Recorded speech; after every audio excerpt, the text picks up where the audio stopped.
Shalom saudaraku yang dikasihi oleh Tuhan. Senang sekali bisa bertemu dengan saudara.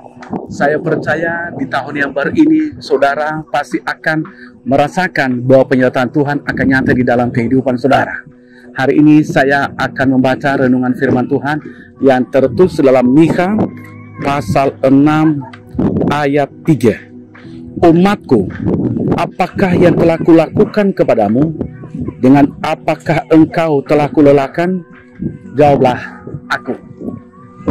Saudaraku yang dikasihi oleh Tuhan, kita akan melihat ini adalah surat yang ditulis oleh Nabi Mikha.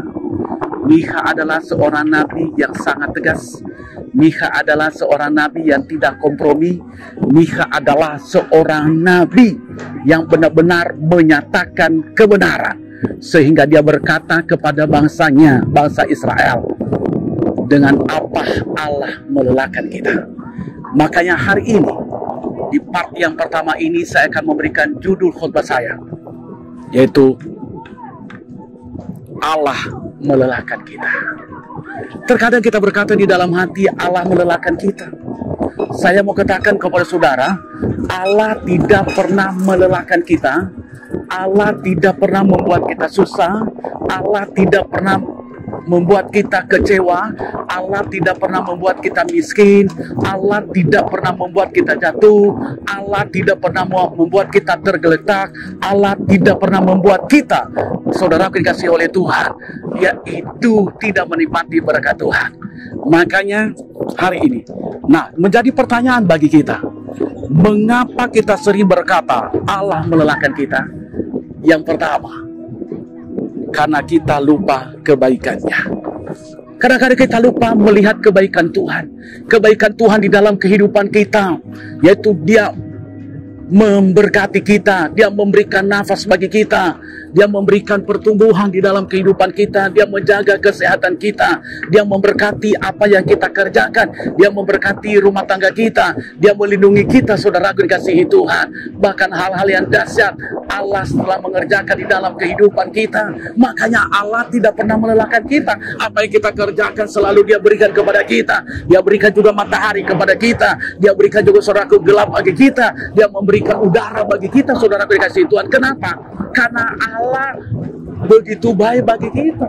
Makanya hari ini jangan lupa kebaikan Tuhan di dalam dirimu. Kalau engkau sukses hari ini karena kebaikan Tuhan, kalau engkau menikmati berkat hari ini karena kebaikan Tuhan, kalau engkau sehat hari ini karena kebaikan Tuhan, saudara dikasihi Tuhan. Makanya saya baca ayatnya di dalam Mikha 6 ayat 5. Umatku, baiklah ingat apa yang dirancangkan oleh Balak, Raja Moab, dan apa yang dijawab kepadanya oleh Bileam bin Por, dan apa yang telah terjadi dari Sitim sampai ke Gilgal, supaya engkau mengakui perbuatan-perbuatan keadilan dari Tuhan. Keadilan dari Tuhan pasti akan nyata di dalam kehidupan kita. Yang kedua, saudara dikasihi Tuhan, mengapa kita sering berkata Allah melelahkan kita? Karena kita malas. Mungkin kita malas berdoa, mungkin kita malas membaca Alkitab, mungkin kita malas beribadah kepada Tuhan, mungkin kita malas, saudaraku, bersekutu, mungkin tidak ada lagi mesbah keluarga, mungkin juga saudaraku dikasihi Tuhan, kita malas untuk mengerjakan segala perkara, mungkin kita malas mencari pekerjaan, mungkin kita malas, saudaraku, bertobat, mungkin kita malas, saudaraku, meninggalkan dosa yang mengikat kita, mungkin kita malas, saudaraku, menjauh dari kuasa kegelapan. Hari ini sebagai hamba Tuhan, saya ingatkan kepada kita, jangan malas, saudaraku dikasihi Tuhan. Banyak orang yang malas akhir-akhir ini. Banyak orang yang malas mengurus rumah tangganya, malas hidup dalam kekudusan, malas hidup dalam kesucian, malas hidup dalam kekudusan, malas hidup, saudaraku dikasihi Tuhan, melakukan kebenaran firman Tuhan. Kenapa? Karena dia tidak melihat bahwa Allah beserta dengan dia. Makanya saya akan baca ayat di dalam Mikha pasal 6 ayat 6. Dengan apa aku akan pergi menghadap Tuhan dan tunduk menyembah kepada Allah yang di tempat tinggi?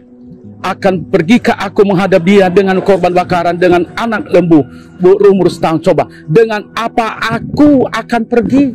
Itu orang malas yang berkata, dengan apa aku pergi? Ya pergi saja menghadap Tuhan. Makanya jangan malas hari ini. Ketika kau mendengarkan firman Tuhan ini, jangan malas, saudara dikasihi Tuhan. Yang ketiga, mengapa kita sering berkata Allah melelahkan kita? Karena kita kurang beriman kepada Tuhan. Kita kurang beriman kepada artinya. Berarti kita tidak pernah percaya janji-janji Tuhan. Kita tidak beriman kepada Tuhan.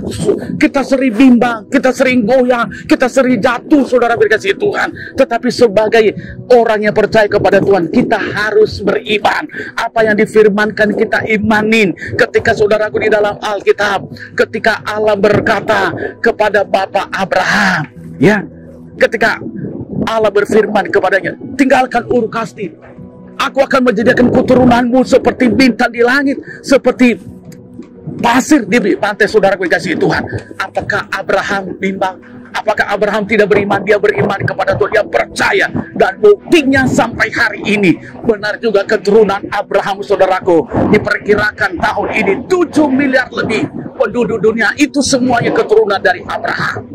Kenapa? Karena dia beriman kepada Tuhan. Hari ini, kalau saudara beriman kepada Tuhan, apapun penyakitmu, mungkin engkau sakit hari ini, mungkin orang berkata engkau tidak bakalan sembuh. Saya percaya saudaraku, engkau pasti akan sembuh. Mungkin orang berkata kankermu tidak pernah sembuh, usahamu tidak akan pulih. Tetapi saya mau katakan rumah tanggamu tidak akan pulih. Saya mau katakan kalau engkau beriman kepada Tuhan, hari ini juga Tuhan pasti akan pulihkan rumah tanggamu. Hari ini juga usahamu dipulihkan oleh Tuhan. Hari ini juga kamu pasti akan diberkati. Sukses saudara, Tuhan Yesus memberkati.